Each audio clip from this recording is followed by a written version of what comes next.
palavra de Deus, né? São palavras do Senhor para a nossa vida. Salmo 40, versículo 1.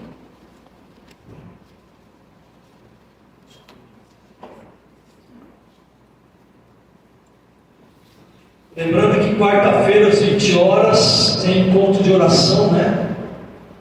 Na igreja, e no domingo, novamente, no domingo que vem, 19 horas, teremos este mesmo culto. No sábado não teremos a JN. Salmo 40, todos acharam? Salmo conhecido, né? Os irmãos devem ter colocado o olhar ali.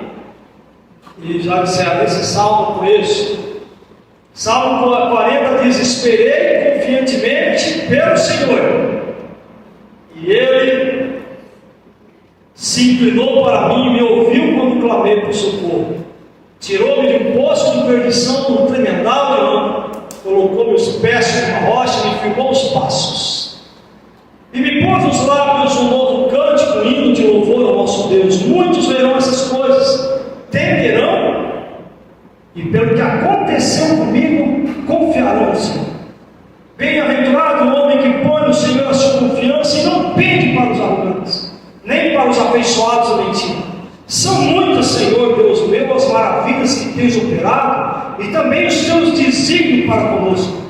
Ninguém é que se possa igualar contigo. Eu quisera anunciá-los e deles falar, mas são mais do que se pode contar.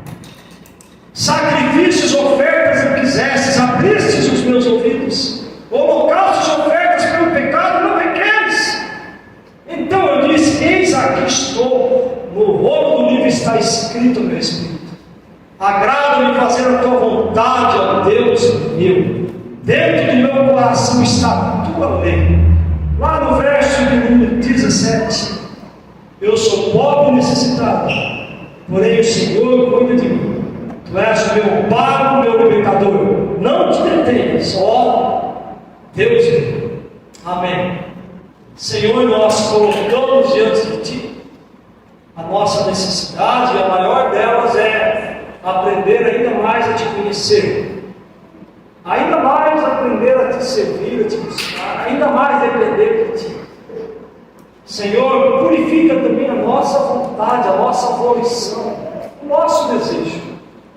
Que os nossos sentimentos sejam compatíveis com os Teus, parecidos, semelhantes. E queremos ser audaciosos até impedir que sejam iguais, para que possamos andar em retidão nesta busca incansável, Te agradar, Senhor, a fazer a Tua vontade. Por isso, colocamos diante de Ti a nossa oração, pedindo: Senhor, revela aos nossos corações hoje, mais uma vez, a Tua palavra, em nome do Senhor Jesus. Amém. Amém. Vamos, a gente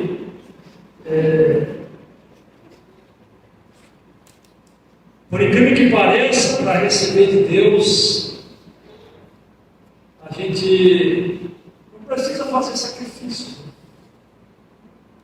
A gente não precisa mais pagar um preço. Não, a gente não precisa mais fazer correntes. A gente não precisa mais fazer penitências. A gente não precisa mais fazer tais coisas, né? A graça de Deus, ela se manifestou salvadora para todos os homens, né? Educando-nos para que, renegadas as impiedades, as paixões mundanas, vivamos o presente certo, sensato, justo e piedosamente. O caminho que nós andamos diante de Deus é um caminho de entrega, um caminho de sacrifício, no sentido de que nós já fomos sacrificados também por Jesus, né? A Bíblia diz que nós fomos sepultados com Jesus, lá em Romanos diz isso, capítulo 10. Mas nós somos também ressuscitados com Ele. Então nós já passamos a morte para a vida. Eu estava vendo, até coloquei no Stories do Facebook, né? uma pergunta que o menino fez para o homem. A pergunta foi a seguinte: qual foi a coisa mais corajosa que você falou? Qual foi a coisa mais corajosa que você falou? Daí o homem respondeu para ele assim: ó, me ajuda. Foi a coisa mais corajosa que eu falei: me ajuda. Os arrogantes diante de Deus, os soberbos, os empoderados,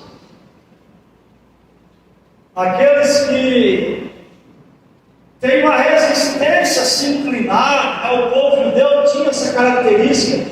Ele era chamado por Deus de um povo de dura serviço. Deus nunca bateu o palmo para o povo de Israel dizendo: vocês são fiéis, vocês são zelosos, vocês têm buscado. Nunca essa foi a maior entonação da parte de Deus referente ao povo de Israel. Não, era: vocês são povo de dura serviço, vocês são duros de se inclinar, de se submeter, vocês são tardios em se arrepender e buscar. A gente é assim. A gente vive assim situações da vida, né? Quando a coisa vai ficar feia mesmo, fica difícil. Quando os ombros da gente caem, quando o sorriso da gente sai do rosto, quando a angústia toma conta, quando a fraqueza se instala em nós, quando os nossos pensamentos começam a ficar embaralhados de base, quando a gente fica fraco, nossas pernas não beijam, nossos joelhos se dobram mais fáceis, e daí nós dizemos assim: eis-me aqui, Senhor, eis-me aqui, seja feito segundo a tua vontade, mas me livra deste mal. Nós somos assim.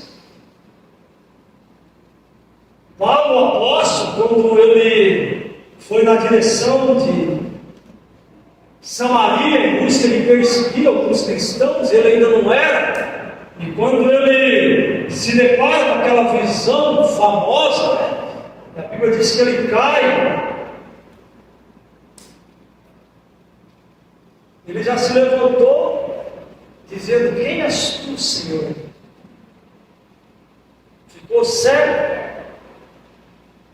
precisou de ajuda, precisou ser instruído, precisou ser levado até algum lugar, para que ele tivesse a vida dele mudada.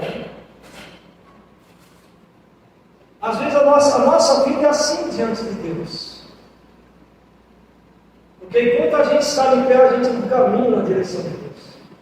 Enquanto a gente pode, muitas vezes não caminha, a gente vive até uma vida religiosa, mas a gente não se entrega, a gente não se dedica, a gente não se curva diante de Deus.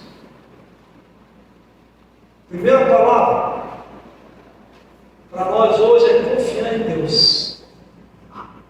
Esperei confiantemente pelo Senhor. Sabe o que é a primeira coisa? É confiança em Deus, porque tudo aquilo no qual você confia, você se apega. Se você confiar no teu dinheiro, você não vai confiar plenamente em Deus. Você vai dizer: se precisar, eu pago o médico particular. Se precisar, eu vou lá e troco por outro novo. Se precisar, eu saio daqui e vou para lá, porque eu tenho, eu possuo. Aquilo que você confia, você se apega, você se dedica, você trabalha com aquilo, e você vai colocar a tua atenção naquilo ali. Por isso que Jesus diz: não tem como você servir a Deus e a mamon. Qualquer coisa que seja algo que você confia a tua segurança.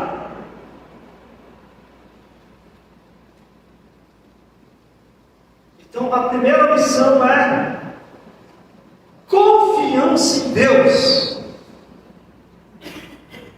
Esperei confiantemente pelo Senhor, e Ele se inclinou para mim e me ouviu quando clamei por socorro. A coisa estava feia. estava clamando por socorro, é porque a coisa não estava legal, é aquilo que eu falei até agora. E o Senhor se inclinou para ele e ouviu o clamor dele. Então, confiança é o primeiro passo para que a gente possa ter um relacionamento sadio com Deus. Se você é daquele assim, não, eu vou lá no domingo, né? Porque tem que ir lá, né? Senão eu me sinto meio culpado. Então eu vou lá, participei do culto, olha aqui, alívio, está pago, agora está pago. Como se eu tivesse que pagar alguma coisa, né? Porque, meu Deus, às vezes isso é gostoso. Não passa a hora. Então eu vou lá e eu cumpro aquele tempo. E daí eu me sinto psicologicamente aliviado. Eu já paguei para Deus, eu fui no culto de domingo, então está certo. O judeu ia nos cultos, todos os dias estava no templo, né? Diante de Deus não é justificado. Essa confiança é uma entrega voluntária numa necessidade na qual se encontra o nosso coração. Ninguém é salvo pelo cabresto nem na marra. A gente é salvo porque a gente caminhou até lá. A gente foi até a cruz. A gente buscou a Deus. A gente confiou em Deus. A confiança no outro não me salva, mas a minha confiança em Deus é que pode transformar a minha vida em muitos e vários aspectos, de uma maneira holística. Confiar em Deus me leva ao resgate da minha vida, a regeneração da minha alma. Porque diz o verso no versículo 2: tirou-me de um poço de perdição, de um tremendal de lama, colocou-me os pés sobre uma rocha e me firmou os passos. Confiança em Deus regenera. Não é aquela pessoa que você serve a Jesus? Sim, eu aqui, sigo a Jesus. Mas não anda no caminho, não pratica, não tem disciplina de alma, de coração. A disciplina externa, farisaica, judia, é a parte dos sacrifícios, dos cumprimentos de regras, normas e leis. Mas aqui está falando de uma confiança de dizer: socorro, Deus, em qualquer lugar. E a inclinação de Deus socorreu a ele. Então, essa confiança em Deus regenera o homem. E a maior confiança, mais linda que nós temos em Deus, é o dia que nós nos entregamos ao Senhor. Incrível. Eu, o dia que me entreguei a Deus, já fui desfazendo de tudo que eu tinha de aparelho de som, 3 de 1 na época, toca-fita, coleções raras de discos, de fita cassete, que alguns aqui nem sabem o que é isso. Mas fui desfazendo aquelas coisas tudo. Coisas que nem precisavam desfazer, para ter certeza que eu estava desfazendo daquilo que não era de Deus, voluntariamente, por causa da mudança do coração. Tirou-me do poço de lama. Tem gente que está no poço de lama dizendo: eu sou de Jesus. Jesus estende a mão para puxar e diz: não, aqui se eu sair daqui eu vou ter que largar mão de algumas coisas. Não, Jesus, ele tira desse poço de lama, ele faz outra coisa, dizendo no verso 3: e me pôs os lábios um novo cântico, o hino de louvor ao nosso Deus. Muitos verão essas coisas, temerão e confiarão em Deus. Nova vida, novo propósito. Né? Nova vida, novo propósito. Um cântico novo. Um cântico novo. Cântico novo. Uma vida nova. Um novo propósito. E olha só como isso é uma coisa visível. Muitos verão, diz a Bíblia aqui, muitos verão essas coisas e temerão e confiarão no Senhor. Testemunho de vida, né, irmãos? Viram a mudança, viram a transformação. Como é que eu sou lá com os colegas de trabalho?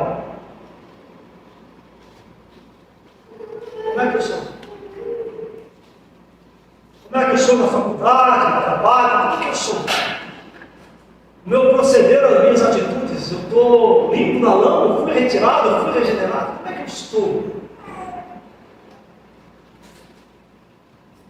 Essa regeneração que o Senhor faz na minha vida. E o quarto ponto aqui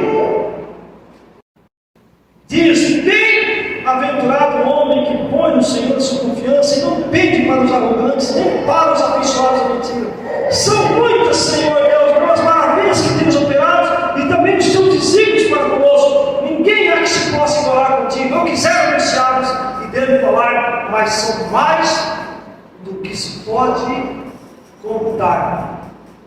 É um testemunho e reconhecimento do que Deus fez na minha vida. Sabe, aquele testemunho que você fala, que você diz, que você aciona nas suas atitudes, nas suas ações. O reconhecimento do que Deus fez na tua vida. Tem um cara que só fala de Deus. Só coloca Deus aparente.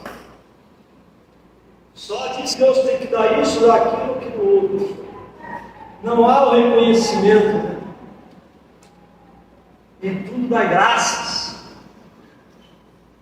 Quando não consegue quer, se revolta, fica bravo, faz beijo, vai para o canto. Não. Reconhecer o que o Senhor fez na minha vida. Reconhecer como Paulo e Silas, quando estavam numa prisão, cantavam louvores a Deus. Reconhecer quando está com fome. Reconhecer quando está enfermo. Reconhecer quando as coisas faltam. Reconhecer na abundância, na riqueza. Reconhecer.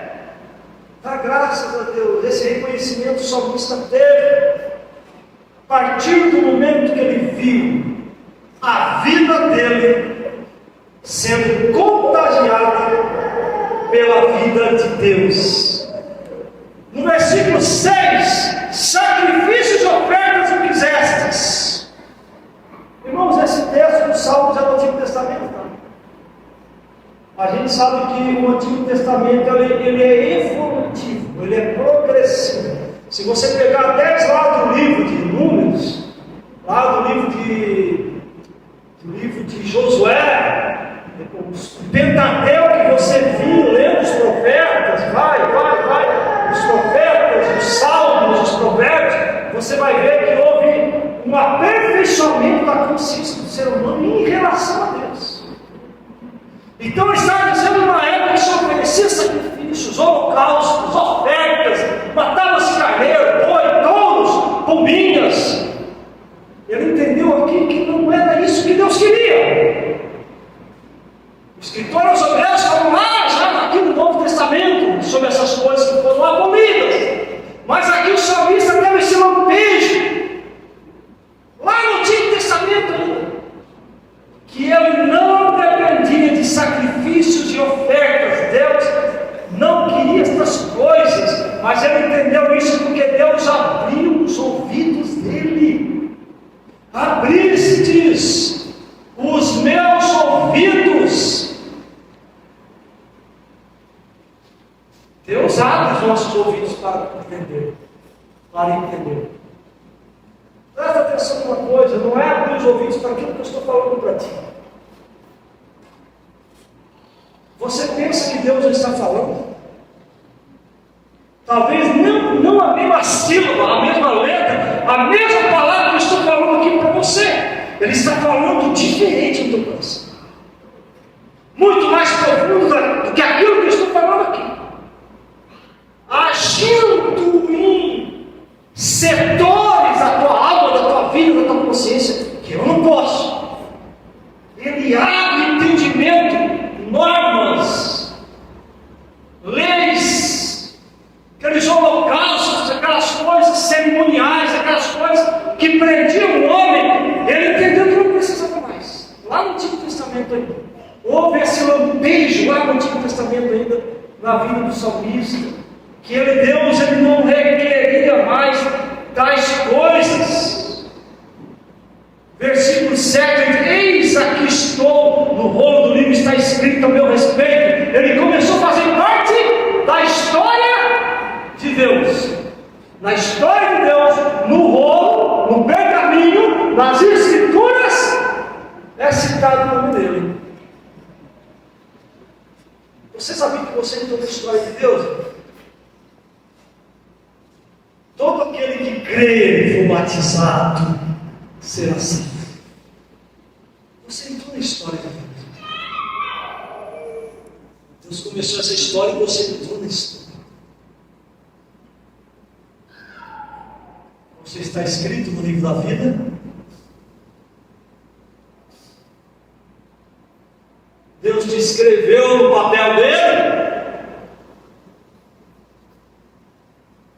É interessante porque tudo isso é figurativo, Apocalipse, né? Quer dizer que tem um livro lá que hoje vai ter que procurar, folhear, letra J. Computador celestial, não, teu nome não tá duro, vamos procurar, talvez esteja em outra sala. Não, é um livro que Deus sabe, irmãos. É um memorial que está diante de Deus. Deus não precisa dessas coisas. Deus revela assim para a gente entender dentro do manuseio humano, dentro da nossa realidade humana. Mas nós somos inscritos na história de Deus, na história de Jesus. Ele entrou na nossa vida e ele faz parte da nossa história. Nós precisamos reconhecer isso, que agora nós somos também uma história de Deus aqui na terra. Qual é a história que você tem contado? Qual é a história que você tem falado? Quando as pessoas dizem, vamos quebrar, vamos matar, vamos derrubar, o que você diz? Não faça assim. Você entrou na história de Deus, você faz parte da história de Deus e você tem uma história de Deus para contar. Aqui nesse verso 7, o salmista, ele fala isso, nesse prazer de poder servir a Deus. Verso 8, agrada-me fazer a tua vontade, ó Deus meu, dentro do meu coração está a tua lei. Se a gente ler aqui ó, do verso 9 até o verso 10, proclamei as boas novas de justiça, na grande congregação, jamais se ri nos lábios, tu sabes, Senhor, não ocultes o coração a tua justiça, proclamei a tua fidelidade e a tua salvação, não escondi na grande congregação a tua graça e a tua verdade, proclamação.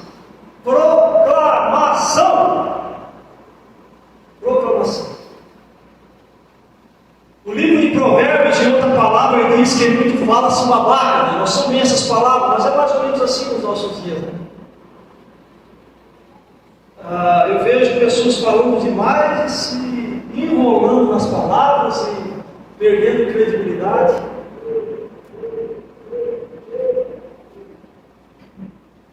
Perdendo a razão. Porque não há um consenso não há uma balança justa entre a prática e o que proclama. É Jesus daqui, Jesus dali, Jesus de lá, Jesus de um, Jesus vai fazer isso, Jesus e Espírito Santo e oração. Quando chega na vida, na realidade, no chão da vida, na poeira do chão que Jesus pisou também, não dá certo. Mas ele começa aqui no versículo 8 dizendo: agrada-me fazer a tua vontade. Fazer, o verbo fazer é uma ação, é uma realização. Porque dentro do meu coração está a tua palavra. A boca fala que está cheio de coração, né? Mas as ações também. As mãos fazem que está cheio de coração. Ou é só a boca? Quer dizer que da boca fala que está cheio de coração. A minha mão, eu faço o que eu quero. Os meus pés, as minhas atitudes, eu faço o que eu quero. Não, irmãos, é isso de maneira holística. É tudo, é o todo. Toda a minha vida. Porque no meu coração, dentro do meu coração está a tua lei.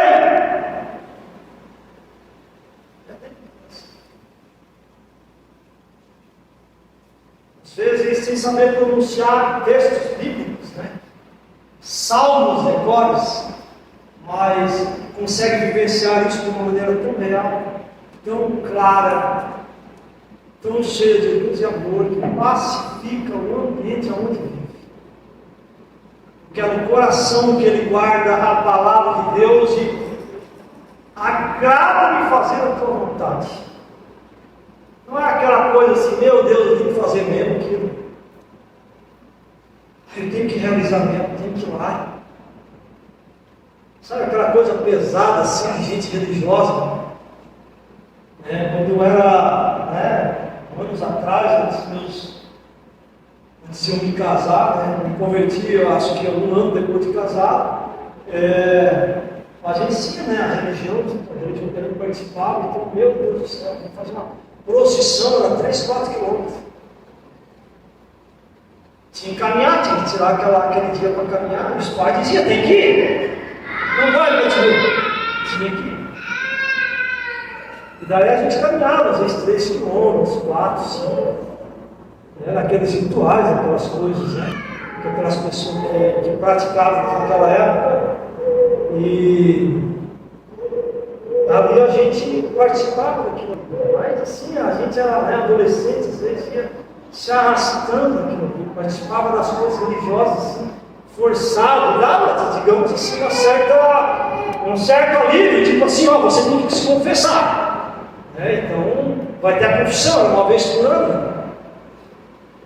Uma vez por ano a gente se confessava. Então, eu já me confessei, esse ano está pago. Já me confessei. Aí a confissão é comunitária, melhor ainda, não tem que ir lá falar com o padre. O cara vai falar ali, eu ali resolvo a minha situação e saio dele já perdoado. E existem várias coisas que, inclusive, no nosso meio, no meio evangélico, em qualquer meio existem esses tipos de coisas também. Sabe, que a gente faz porque o pai manda, porque a mãe disse que tem que ir. Mas que tal eu permitir que Deus coloque esse desejo no meu coração? Esse prazer de vir aqui e cantar quão formoso és, Rei do universo. Que tal Deus me encher desse prazer de cumprir a lei dele, não como uma obrigação, como uma norma, mas como algo que foi naturalmente da minha vida? Esse prazer, esse desejo, essa caminhada, era assim que o salmista estava, pronunciando essas coisas, proclamando essas coisas, com este prazer de poder estar servindo a Deus. Poder estar adorando a Deus. No verso 11 até o verso 16 ele diz: não retenhas em mim, ó Senhor, as tuas misericórdias, guarda-me sempre a tua graça e a tua verdade. Não tem conta os males que me cercam, as minhas iniquidades me alcançaram, tantas que me impedem a vista, são mais numerosos que os cabelos da minha cabeça. O coração me se desfalece. Praza-te, Senhor, em livrar. Dá-te pressa, Senhor, em socorrer. Seja um envergonhado e coberto de vexames que me demandam a vida, torne atrás e cubra-se de ignomínios que se complacem no meu mal. Chamam perturbação por causa da sua ignomia os que dizem bem feito. Bem feito. Versículo 16: folguem-se em ti, se revivirem todos que te buscam, os que amam a tua salvação. Digam sempre do Senhor, seja magnificado. Dependência de Deus. Dependência de Deus. A gente corre um grande risco assim, de vir, de um dia conhecer Jesus, de aprender as coisas dele, se aperfeiçoando e se tornar uma pessoa assim que pensa que a humildade não precisa mais ser sua amiga, que a pureza não precisa mais ser sua companheira, que a inocência não precisa mais ser sua conselheira, e começa a deixar aquelas coisas simples do Evangelho de lado. Às vezes um esmerado pregador, um grande preletor, mas acaba chegando um momento de sua vida que pensa que não depende mais de Deus, que não precisa mais do Senhor. Eu digo para você uma coisa, preste atenção, nós precisamos mais de Deus na metade da caminhada do que no começo.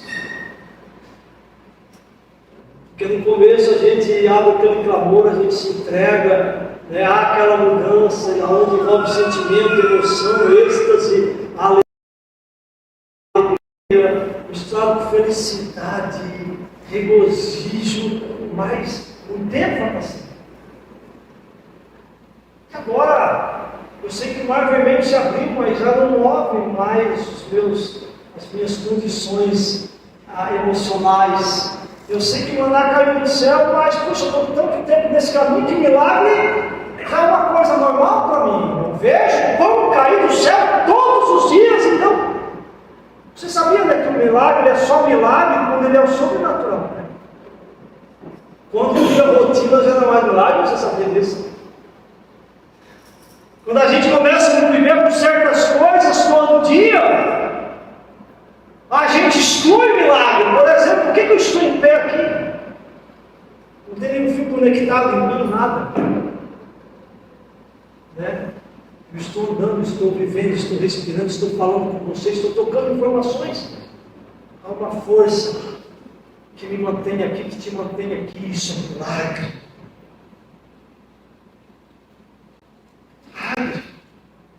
Uma vida nasceu, uma criança nascer de dentro de uma mulher, é um milagre. É um milagre. Tudo que vemos, tudo que está diante de nós. Mas eu estou começando a conviver com essas coisas, vai vivendo uma vida normal, uma vida sem dependência de Deus, uma vida sem a humildade já ficou de lado. Aquelas coisas simples do Evangelho vão ficando de lado. Eu vou ficando tão bom, tão melhor, tão mais aperfeiçoado, que eu vou ficando meio que independente. Não aconteceu isso na vida dos santos. Ele reconhecia sim que o seu passado era triste. Ele reconhecia que ele tinha inimigos, ele reconhecia que o mal o perseguia, ele reconhecia que ele precisava de Deus. O apóstolo Paulo, no capítulo 9, foi assim ali. Caiu diante de Deus e se levantou diante de Deus. E mais tarde ele entendeu que era na fraqueza dele, naquelas fraquezas, sabe, que ele tinha, que muitos estão estudando até hoje, se era uma doença, se era uma enfermidade, se era alguma coisa ali que ele tinha, que o fazia ter a necessidade de se prostrar sempre diante de Deus, pedindo ajuda. Socorro, Deus! Me ajuda, Senhor! Me ajuda, Senhor! O tempo todo ele precisava, ele disse que o poder de Deus se aperfeiçoava na fraqueza dele, não na força. É na fraqueza.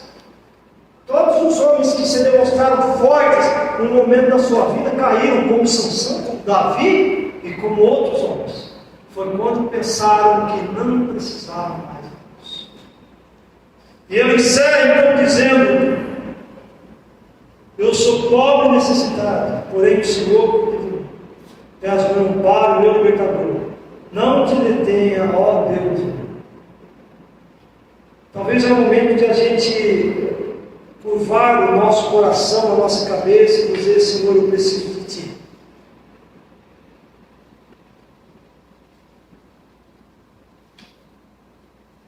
Eu estou vazio. Vazio. Eu estou seco. Preciso de Ti. Estou derrubando todo mundo, mas eu não consigo ter relação contigo. Eu sou aplaudido,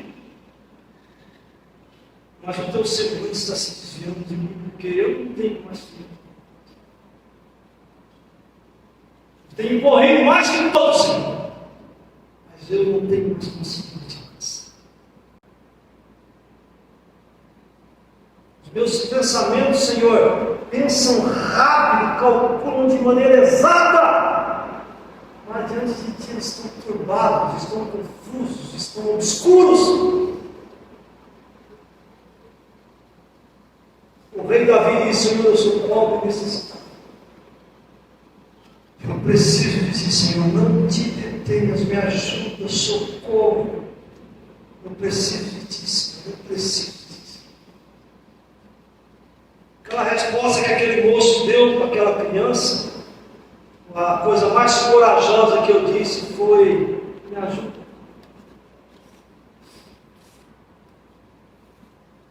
Às vezes a gente acha que a coisa mais corajosa que a gente diz é: deixa comigo, deixa que eu resolvo, deixa que eu sei.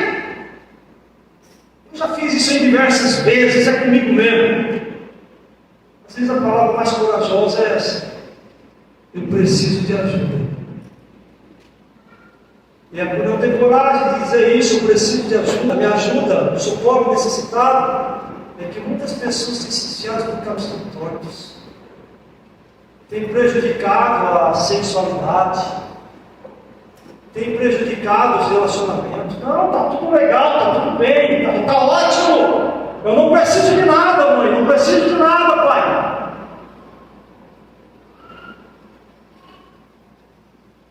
Me ajuda, pai, me ajuda. Me ajuda, pastor, me ajuda, irmão. Socorro, Deus!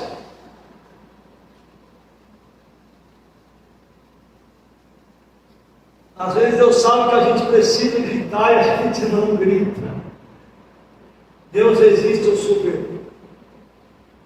O que faz a gente não dizer que precisa de ajuda, às vezes é aquela nossa soberba interior. Até na oração, às vezes a gente se ajoelha para orar, é um super-homem da fé. A gente pensa que essas palavras, em desacordo com os nossos sentimentos, a situação espiritual em que estamos, sem haver uma compatibilidade com a nossa degradação interior que precisa de ajuda, vai dar resultado diante de Deus. Sem confessar, sem dizer socorro, sem dizer me ajuda. Daí a gente vai, até deixar a casa vazia, ornada, limpa, vazia.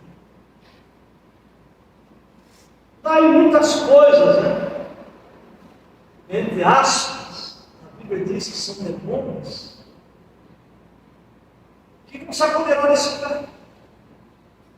Perverte sexualidade de meninas, de jovens, de rapazes, entram no coração, causam na pessoa espírito rebelde, entram nos relacionamentos entre pais e filhos, entre marido e mulher, entram de uma maneira poderosa e vão avassalando tudo, porque ninguém diz: me ajuda, Deus.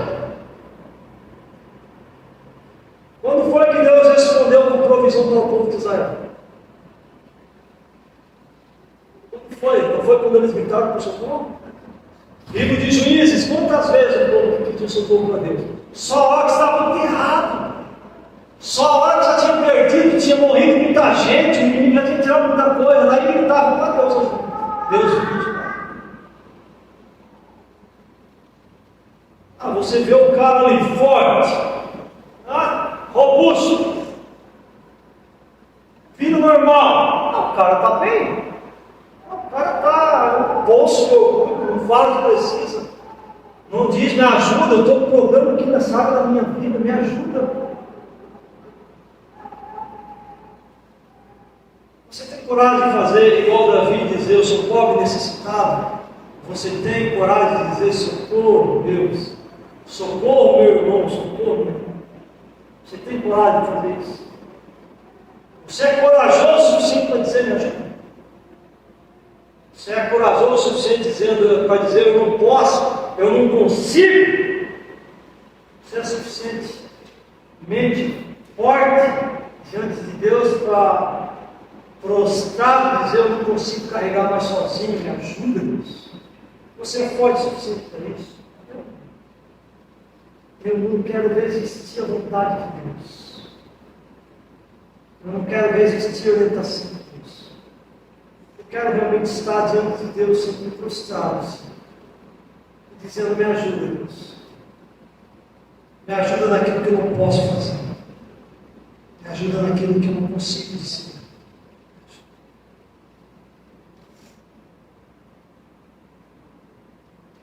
Me ajuda, Deus. O meu exército é pequeno. Me ajuda que nós temos poucos homens.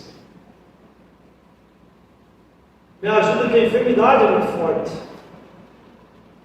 Me ajuda porque eu não estou conseguindo lidar com aquela situação. Me ajuda, socorro. Porque Deus vai ter uma palavra para ti. Ele vai ouvir o teu tempo.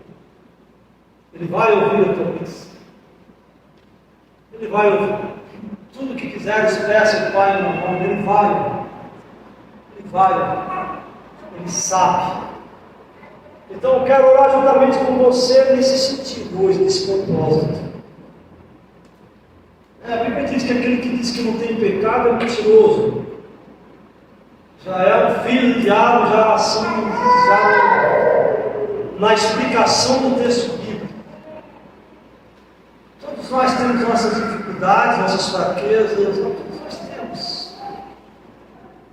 Agora nós temos que saber pedir ajuda. A dizer socorro, nós temos que dizer onde dói. Temos que dizer, olha, doer aqui, aqui está doendo. Ninguém vai descobrir se você não falar. Ninguém vai saber. Se você tem uma dor no teu nervo ciático, ninguém vai saber. Se você não falar para o médico não sabe o que vai. Quando você apresenta o médico, ele vai perguntar o que tu tem, o que foi. Você vai dizer o teu problema e ele vai te medicar, não é verdade? Você tem que falar, tem que confessar, tem que dizer. Tem que dizer, Deus me ajuda, irmão me ajuda, pastor me ajuda, pai me ajuda, mãe me ajuda, me ajuda. Se você está disponível para colocar a tua vida diante de Deus, agora juntamente comigo, vamos colocar nesse sentido. Vamos colocar nesse sentido a nossa vida diante de Deus, nesse reconhecimento de que talvez pareça que está tudo bem, tudo certo. Talvez é porque tem algo também errado, muito errado. Se eu não tenho essa necessidade de depender de Deus. Se você pensa que consegue fazer sozinho, se você vai carregar um peso muito grande, e às vezes tem muita gente ao redor, tem aquele cara que quer dar o de macho, ele lá levanta sozinho, ergue aquilo, sai carregando, bota lá em cima, é o cara, daqui a pouco está tudo torto lá, tudo arrebentando.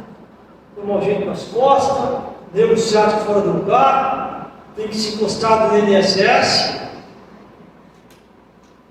A gente precisa de ajuda, vamos dividir, vamos compartilhar, vamos colocar diante de Deus. Como igreja do Senhor, vamos orar nesse sentido hoje aqui. Vamos orar a Deus, vamos confessar, vamos expor. Está aí, pode orar baixo, pode orar em pensamento, mas coloca diante de Deus isso. Senhor Jesus, nós apresentamos diante de Ti os nossos corpos. É o nosso culto racional altíssimo. Nós oferecemos os nossos corpos como sacrifício vivo, santo e agradável diante de Ti, que é o nosso culto racional, o nosso culto pensante.